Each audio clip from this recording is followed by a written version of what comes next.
ऐसे तो booster pump और आरओ मेम्ब्रेन दोनों का जीपीडी सेम होना चाहिए। मान लिया जाए कि आप 75 जीपीडी का बूस्टर पंप का अगर आप यूज कर रहे हैं, कौन चीज, बूस्टर पंप, फिर उस कंडीशन में आपको 75 जीपीडी का ही आरओ मेम्ब्रेन का यूज करना बेस्ट रहता है। ये मैं अपने एक्सपीरियंस के आधार पे बता रहा हूँ। कम से कम 15 से 17 सालों से लगातार मैं आरओ के फील्ड में सर्विस का काम करता हूँ, तो उस लिहाज से मैं आपको बता रहा हूँ कि अगर आप 75 जीपीडी का बूस्टर पंप का यूज कर रहे हैं तो उसमें आपको 75 जीपीडी का आरओ मेम्ब्रेन का यूज करना चाहिए, या इसका उल्टा भी आप समझ सकते हैं कि अगर 75 जीपीडी का आरओ मेम्ब्रेन का यूज कर रहे हैं तो उसमें आपको 100 जीपीडी का बूस्टर पंप का यूज करने की आवश्यकता नहीं है। और आरओ मेम्ब्रेन के जीपीडी के हिसाब से ही फ्लो रेस्ट्रिक्टर का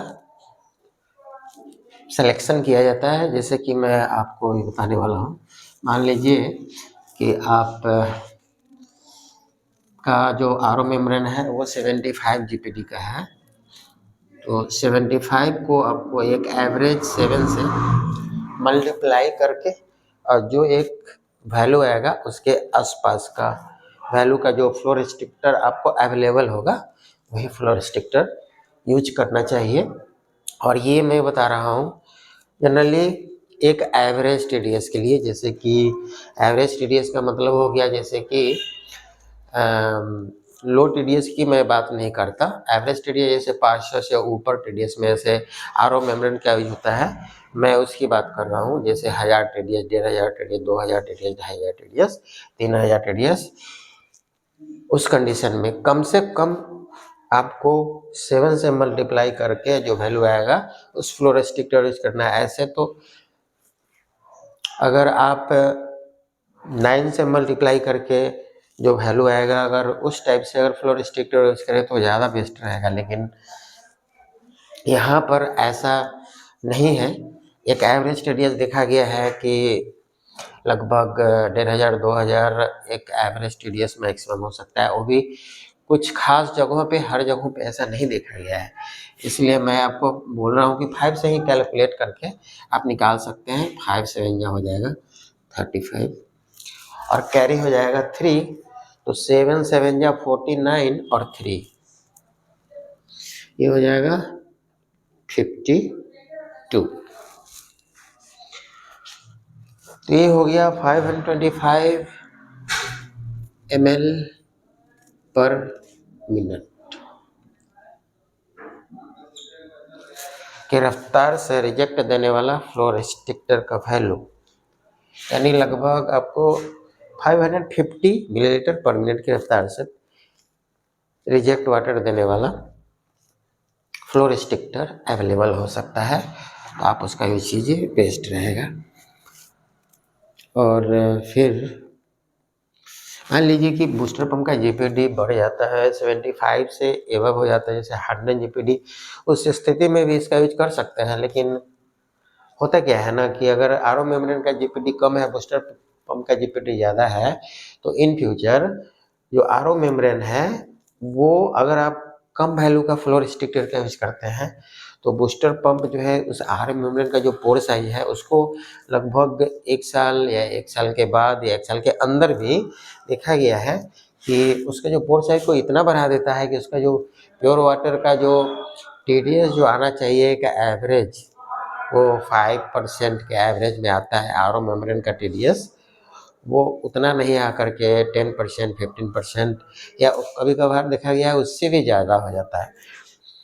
तो अब मैं आपको दिखा रहा हूँ, मान लीजिए कि आपका मेम्ब्रेन होगा 80 जीपीडी का, और 80 जीपीडी को मेम्ब्रेन यानी कि 7 से इसको अगर आप मल्टीप्लाई कर रहे हैं तो उस स्थिति में जो फ्लो रेस्ट्रिक्टर का वैल्यू आ जाएगा हो जाएगा 8 7 जा 56 और ये वाला 0 यहाँ आ जाएगा 560 मिलीलीटर पर मिनट के रफ्तार से पानी को रिजेक्ट करने वाला फ्लो रेस्ट्रिक्टर होगा, यानी कि एक एवरेज ये भी आप मान करके चलिए कि वो 550 मिलीलीटर का ही हुआ, 560 का नहीं आता है, वो 550 का आता है। आपको वही फ्लो रेस्ट्रिक्टर यूज करना है। थोड़ा सा वैल्यू में अंतर है, 5 GPD का अंतर है, इसलिए रिजेक्ट वाटर जो है दोनों में लगभग सेम भी आएगा तो चलेगा। ऐसे आप आगे देखिए, जैसे कि मान लीजिए कि 100 GPD का आरओ मेम्ब्रेन का यूज करते हैं, इस स्थिति में 107 या 700 हो जाएगा। 700 का फ्लो रेस्ट्रिक्टर तो अवेलेबल नहीं होता है, लेकिन अगर हार्ड मिनरल्स है पानी में, TDS की मात्रा ज़्यादा है, जैसे कि 2000 2500 अगर ऐसे TDS है, 3000 ऐसे TDS है, 1700 1800 अगर इस टाइप से अगर TDS है, तो आप इसके जगह 800 मिलीलीटर का फ्लो रेस्ट्रिक्टर का यूज कर सकते हैं। इसकी जगह 700 के जगह 800 मिलीलीटर का फ्लो रेस्ट्रिक्टर आपको अवेलेबल हो जाएगा, आप उसका यूज कर सकते हैं। नहीं अगर अवेलेबल होता है तो अगर 650 मिलीलीटर का अगर फ्लो रेस्ट्रिक्टर अवेलेबल हो जाता है तो आप उसका भी यूज कर सकते हैं एक एवरेज TDS में। काफ़ी ज़्यादा TDS में तो फिर 800 मिलीलीटर वाला ही फ्लो रेस्ट्रिक्टर यूज करना बेस्ट रहेगा 100 GPD का आरओ मेम्ब्रेन में। और जहाँ पे हार्ड मिनरल्स की मात्रा ज़्यादा हो, TDS की मात्रा ज़्यादा हो, उस स्थिति में यानी कि पानी में हार्डनेस ज़्यादा है, जैसे क्लोराइड वगैरह ज़्यादा है, नमक के कलर की तरह या चूने की कलर की तरह अगर ज़्यादा प्रेसिपिटेट अगर आता है पानी के अंदर में, उस स्थिति में तो आपको मैक्सिमम वैल्यू का ही फ्लो रेस्ट्रिक्टर का यूज करने पे आरओ मेम्ब्रेन ज़्यादा चलेगा। और उस स्थिति में 100 GPD का ही आरओ मेम्ब्रेन बेस्ट रहेगा, कम से कम 100 GPD का। 80 GPD का उतना लॉन्ग लाइफ नहीं होगा और 100 GPD का हो जाएगा, ऐसा देखा गया है, तो ये ज़्यादा सक्सेसफुल है। तो इस ढंग से आप करके देख सकते हैं। ऐसे तो अगर हार्ड मिनरल्स होता है तो फिर अच्छा क्वालिटी का, जैसे कि granular activated carbon filter, RO membrane के पहले जो हम लोग प्री कार्बन फिल्टर यूज करते हैं उसका यूज नहीं करना चाहिए। इसके जगह CTO टाइप का, ब्लॉक टाइप का, केमी ब्लॉक टाइप का, जो उस दाने को पीस करके पाउडर बना करके फिर पेस्ट बना करके फिर रोलिंग करके जो बनाया जाता है, यानी कि 1 माइक्रोन के साइज में जो पोर साइज होता है कार्बन फिल्टर का, वैसा ब्लॉक केमी ब्लॉक फिल्टर का यूज करना चाहिए, वो बेस्ट रहता है। और अच्छे क्वालिटी का सेडमेंट फिल्टर आप यूज कर सकते हैं, जैसे धागे का बना हुआ फिल्टर होना चाहिए, पॉलीप्रोपिलीन का धागे का बना हुआ फिल्टर अगर हो तो वो भी अच्छा से फिजिकल इम्प्योरिटीज को फिल्टर कर पाएगा। और साथ में आप जैसे आरओ सिस्टम के साइड में आपको डबल फिल्टर का यूज करना है, जैसे फर्स्ट में आप फर्स्ट प्री फिल्टर में धागे वाला फिल्टर का यूज कर सकते हैं, सेकंड में CTO फिल्टर का यूज कर सकते हैं, उसमें 5 एंटी स्केलिंग बॉल डाल सकते हैं। अगर इस टाइप से अगर आप करते हैं तो फिर उस स्थिति में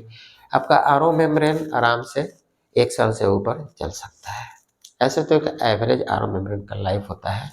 2 इयर्स, यानी कि मैक्सिमम 10,000 प्लस उसका प्योर वाटर देने की क्षमता एक एवरेज देखा गया। लेकिन आज के डेट में